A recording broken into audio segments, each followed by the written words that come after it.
Thank you, Mark, and thank you all for coming. The report we are discussing today maps the impact of immigration on the nation's schools. The map is up there. I won't be referring to it much, but we can in a discussion. It is authored by me and my colleagues Brian Griffin and Karen Ziegler. Um, so, what do we find overall? Well, overall, we find that the impact of immigration on schools is, of course, enormous. Um, in fact, make sure I get this right. Thank you. In fact, it is difficult to overstate the effect of immigration on our nation's schools. Nationally, nearly 1 in 4 students comes from an immigrant household. That's both legal and illegal. Of that 1/4 of all students, perhaps a quarter or a third are from households headed by illegal immigrants. Now, remember, most of the kids in public school who are in immigrant households were born in the United States. So only a modest fraction are themselves immigrants, but they come from an immigrant background. Most of them are the children of legal immigrants, but the illegal component is pretty big too in Census Bureau data. Now, I guess the two big questions that the report raises but doesn't answer is that the level of immigration or the number of kids from immigrant background in public schools is now so high in immigrant areas that it does raise profound questions about assimilation. What's more, immigration has added enormously to the number of students who are in poverty or have low incomes or speak a foreign language this at home. Now, all of this has occurred with little debate over the capacity of our schools to educate and integrate these children into our society, into our culture.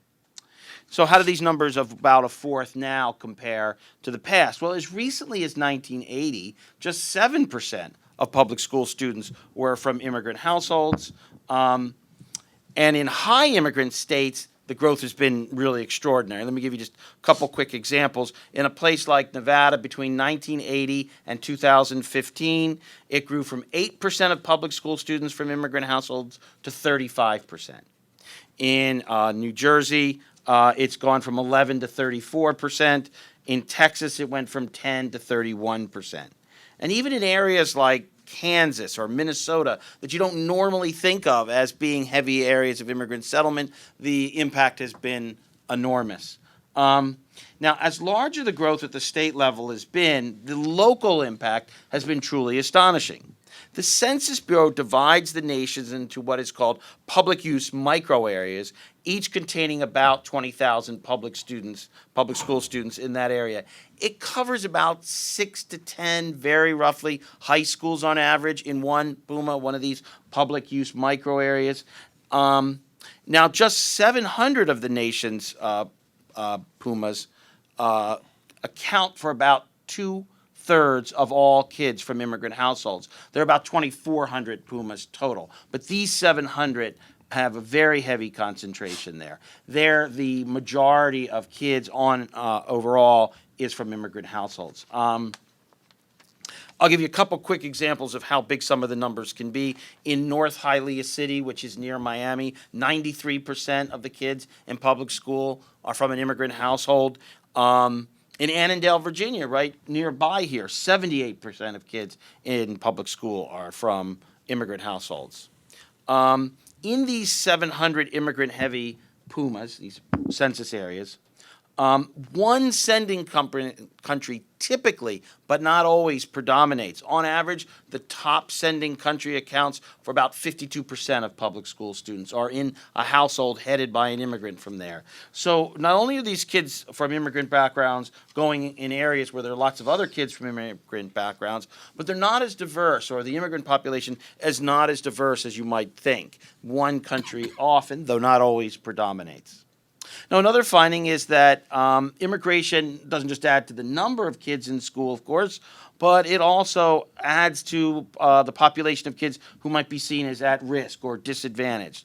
Today in America, 30% of all public school students living below the poverty line are from immigrant households.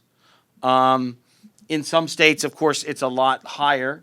One state in particular stood out, and it'd be interesting to discuss, did this play any role in Trump's rise? In the state of Minnesota, 39% of kids in public school are in poverty now are from immigrant households. In a very real sense, there is a new poverty problem in Minnesota that is of immigrant origin. And you wonder why, or I did on election night, how Trump almost won one of the most liberal states in the country, Minnesota. And you wonder with public dissatisfaction with immigration in that state played a role. But that gives you an example of how big the impact can be of immigration. Now, in local parts of Minnesota, the impact is much larger. Immigrants do often settle in high poverty areas. If you look at the areas of the country where poverty tends to be highest, the 200 Pumas, those census areas again, where poverty is the highest, about a third of the kids are from immigrant households. So immigration does tend to create added challenges in areas already dealing with significant challenges. And of course, immigration has added a lot to the number of kids in public school who don't speak English at home, who need special language instruction. About 1 out of 4 kids in American schools today speaks a language other than English, obviously, at home. Obviously, it varies a lot by state and region.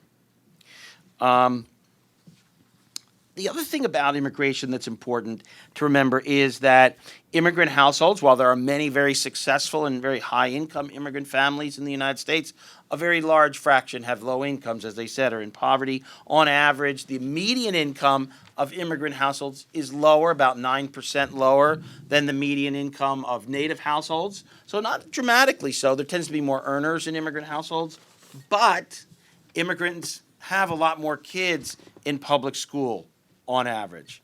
You can think of it different ways. There are about 63 public school kids per 100 immigrant households in the United States, compared to 37 kids per 100 native households.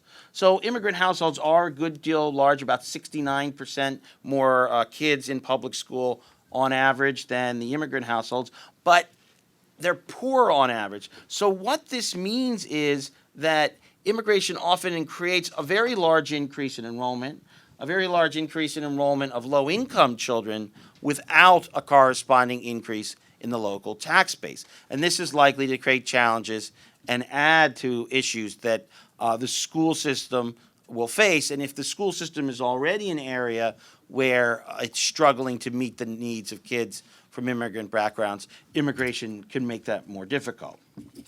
Now, of course, it's not just a matter of straining community resources, as we discussed. Perhaps the most important question raised by these numbers, but not answered, is assimilation. One way that assimilation works is that the preponderance of natives and their children in a school, town, or neighborhood makes the absorption of American culture and identity maybe not inevitable, but very likely among immigrants and their kids, because there's so many more kids from native backgrounds. If immigrants are a modest share of the local population, it makes identifying with the United States and its culture maybe unavoidable, or at least very likely. But the level of immigration in recent decades has been so high, and mostly it's been legal, that there are whole areas of the country where natives and their children are actually a small share of the population. I gave you some examples, but there are many others. And again, this may significantly hinder assimilation. Let me give you a quick example.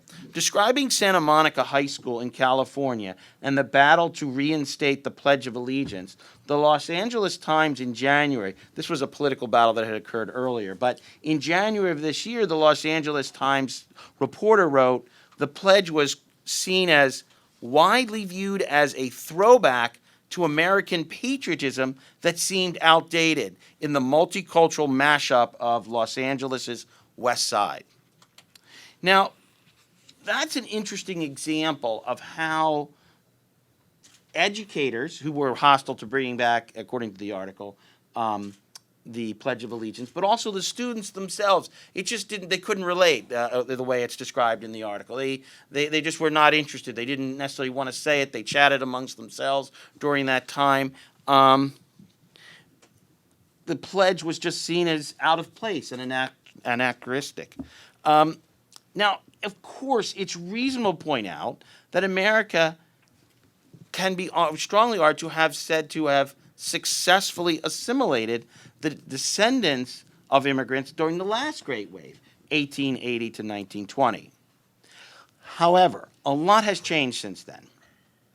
First, and maybe most important, the last great wave of immigration, that 1880 to 1920, ended, first by World War I and then restrictive legislation in the 20s. By 1970, less than 5% of the U.S. population overall was foreign-born, a third of what it had been in 1910 when the restrictions were enacted and before World War I. Immigrant communities were no longer refreshed by new arrivals, thereby facilitating assimilation. There is certainly evidence that dramatic growth in immigrant enclaves in recent decades has likely slowed the pace of things like language acquisition. There is research showing that the larger the immigrant community in a country or area, the slower the taking on of English is, or the native language.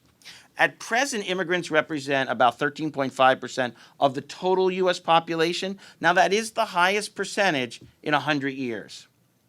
But the Census Bureau projects that the share will hit 15% in just 6 years, and that will surpass the all-time high in U.S. history reached in 1890. 1910 is the other peak, slightly lower than 1890, but both of them will be less than what we expect in 2023.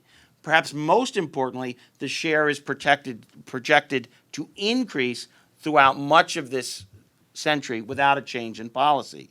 In a very real sense, America is headed into uncharted territory on immigration. The share who are immigrants or foreign-born will be at a level that we have never seen in the United States before. Now, second, similar to the past, many immigrants today have modest levels of education, but this is distinct from the past because, unlike in the past, there were many fewer jobs that eventually became decent-paying jobs for people who didn't have a lot of formal skills. The most classic example is factory jobs that became unionized, a lot of it in the 30s, but wages were also going up in the 20s. Just as an aside, historically in the United States, from the teens to the 50s, the period we are thought to have successfully, at least in many ways, assimilated immigrants, is a period of wage compression in the United States between the top and the bottom. That has not been the case for the last 4 decades. In general, there's been a spreading out of wages, a greater inequality in wages, with the more educated now making a lot more than the least educated. The period 1910 to maybe 1955 was a period of compression, and that likely helped when it came to facilitating the economic integration and all that that implies for that last great wave. The world's changed. Now, a third factor that's changed since then, of course, is technology. We could talk about this forever, but very briefly, calling, texting, emailing, FaceTiming, and visiting home countries now is relatively cheap and easy in a way it wasn't in the past. And finally, the fourth big difference with the past is that there was more of a consensus in America about what we wanted from the immigrants or the assimilation.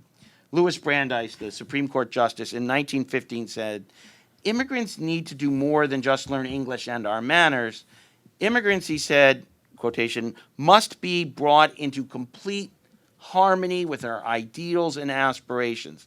However, in modern America, this kind of robust assimilation is sometimes seen as in conflict with the ideology that has in some ways displaced it of multiculturalism. The idea is that there is no American culture.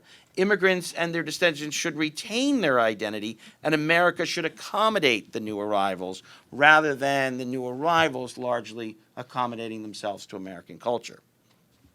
Now, of course, these questions are very complex, and many ordinary Americans still embrace a more robust idea of assimilation. An Associated Press survey just done last month found that a majority of Americans think the country should have an essential culture that immigrants adopt, but there no longer exists a clear understanding of what we want from immigrants. The lack of agreement means that immigrants often received mixed messages about assimilation.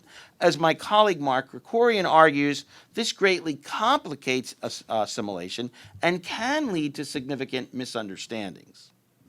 Finally, let me say, of course, the United States needs to educate children from immigrant households already here. Nearly 1 in 4 children, as I said at the outset, in public school today is from an immigrant household. So how these children do is vitally important, not only to them, but to our country as a whole. However, a key policy question, not the only one, but a key policy question moving forward for our country is whether it makes sense to continue to admit 1 million legal permanent immigrants each year and to tolerate widespread illegal immigration without regard to the absorption capacity of our schools. Thank you.